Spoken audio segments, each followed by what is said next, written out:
Today's show is dedicated to incomplete thoughts and sentence fragments, because sometimes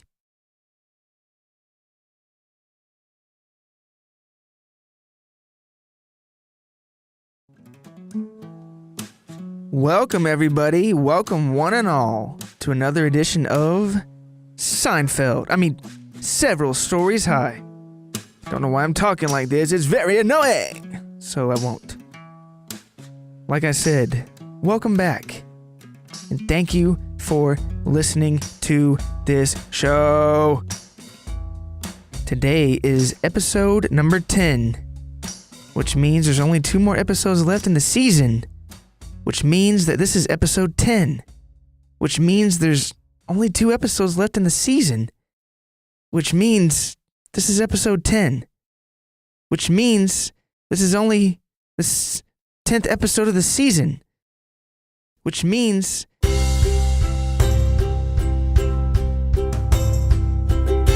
welcome to Several Stories High, a narrative podcast featuring original stories from all corners of the spectrum, fiction, fact, or perhaps more appropriately, somewhere in the great galaxies between. I'm Nathaniel David Knox. Let's see how high we can climb.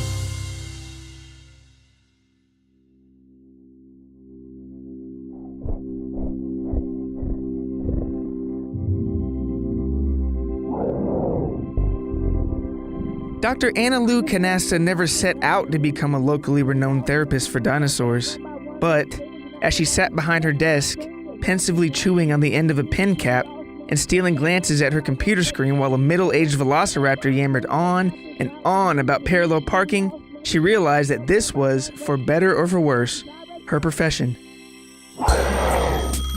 Then the phone rang and she snapped back to life. "Pardon me for just one moment," she said, raising a single finger. "Sure, fine," the raptor said, flailing his wiry arms and rolling over on the couch, hiding his scaly face like an offended child. "This is Dr. Canasta speaking." "Yes, that's correct." Oh, no.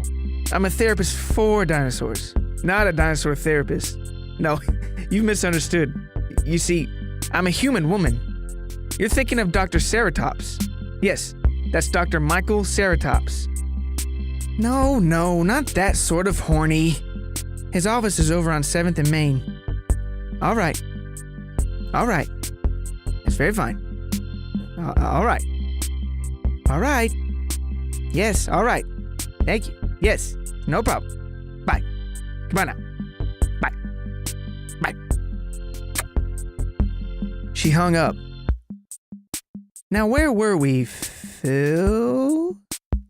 Dr. Canasta frowned, darting her eyes all around her seemingly empty wood-paneled office. "Phil?" "You don't know what it's like," Phil the raptor said. He had appeared behind Dr. Canasta's desk, staring out the window at the busy city below, with his puny claws behind his back in contemplation, though they didn't actually completely reach behind his crackled back. "You just don't know what I go through. What we go through. Us dinosaurs, I mean." "Then tell me. Help me understand," said the good doctor. "It's none of your business." "Well, I'm your therapist, and the clock is ticking, so really it kind of is." "Fine. It's just people don't respect dinosaurs like they used to. Not like when Reagan was in office. I mean, us dinos practically gave him the presidency on a silver platter, for crying out loud. How quickly we forget." "I respect you," Dr. Canasta said, her computer screen tempting her eyes to no avail. Yet. "Yeah, of course you respect me, but I pay you for that." "Which reminds me," Phil said, his bulging dinosaur eyes wincing. "I'm gonna be a little short on the bill this week. When I went to cash my check, the bank teller gave me these party supply coupons of equal dollar value instead of cash," the raptor said, looking at the wad of coupons in his wallet. Wow, and these are expired. That's it! That's exactly what I'm talking about! Do you mind? Phil the Raptor motioned at the carton of cigarettes in his breast pocket. Be my guest, Dr. Canasta said. She felt her stomach churn at the thought of what her patient just revealed to her about the coupons. She spoke again, hiding her disdain for now. So, you think this bank teller treated you poorly because you're a dinosaur? Yes! Phil said, puffing on a cigarette and opening the window to let the smoke slither out. How do you know that was the reason, though? It was the look the lady gave me. Behind the glass when she handed me the expired coupons. There was this faint arrogance in her eyes. And I also couldn't help but think the way she showed me her holstered pistol beneath her purple coat, and the way she said, "I'm gonna kill you, you filthy dinosaur," through the little speaker might have had something to do with it. I'm probably just overthinking it, though. Some people can hate with such subtlety. I'm sorry you had to go through that. Yeah, thanks. But Phil, what have we always said when we get discouraged? Don't be, a dinosaur loser. Good. And the second part? Second part? Phil said, confused. Yes? Dunno. Have we really never expounded beyond part one? No. What's the next part? Phil said. Insurance. You see, it's this idea that beneath all the hubbub of society, whether you're a carnivore, or herbivore, or omnivore, or Irish, we're all the same deep down. And do you know why? Why? Because we've all got to pay for insurance. Car, health, dental, home, Tupperware, you name it. All of us. And that's all that really matters in this life, Phil. Insurance. We must never forget that. The raptor's eyes grew wet, and the wind from the window began spilling cigarette ash all over the place. Seems totally twisted. But I guess you're right, Phil said finally. All this time, I've been obsessing over how I feel about things.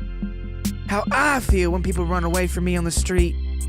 How I feel when a brontosaurus cab driver turns his nose up at me or doesn't tell me when I have human flesh stuck in my teeth. How I feel when you ask me how I feel. But now that you mention it, you know, this whole second part insurance business, I don't know, it makes me feel better. Feels good to know that I'll be paying for the privilege of everything I own down to the very last detail for the rest of my life.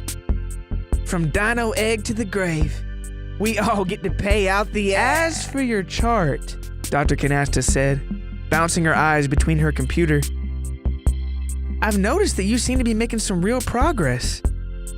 Maybe now's a good time to talk about scaling our sessions back to 7 days a week. Scaling? Back? 7 days? A week? Where's this coming from, Doc? And hey, what's this? Phil said, noticing the computer screen in his therapist's eyes. What's this on your computer? I thought you said you were taking notes. What is this program? Some kind of game? Dr. Canasta winced and said nothing. Answer me! Roared Phil the Raptor. It's asteroids, she said ashamedly. My God! Of all the games to play around a dinosaur, asteroids? The thing that wiped us out for millions of years until we all slowly turned back up one by one waiting tables in that Milwaukee Thai restaurant? I'm sorry, Phil. It's just that... Save it, Doc, Phil said, holding one claw up and flinging his cigarette to Dr. Canasta's coffee with the other. I am through with you. You think you're the only doctor for neurotic dinosaurs around? Yes? Oh. Well, no matter. I'm out of here. Enjoy your little game. Glad our collective death amuses you. And Phil the dinosaur stormed out of the office, slamming the door behind him, first on his tail before smashing the door shut completely. And Dr. Anna Lou Canasta eased back into her comfy chair and breathed a sigh of relief as the city breeze cooled her forehead. She spoke out loud in her now empty office. Every woman has her limits, and I, for one, draw the line at expired coupons.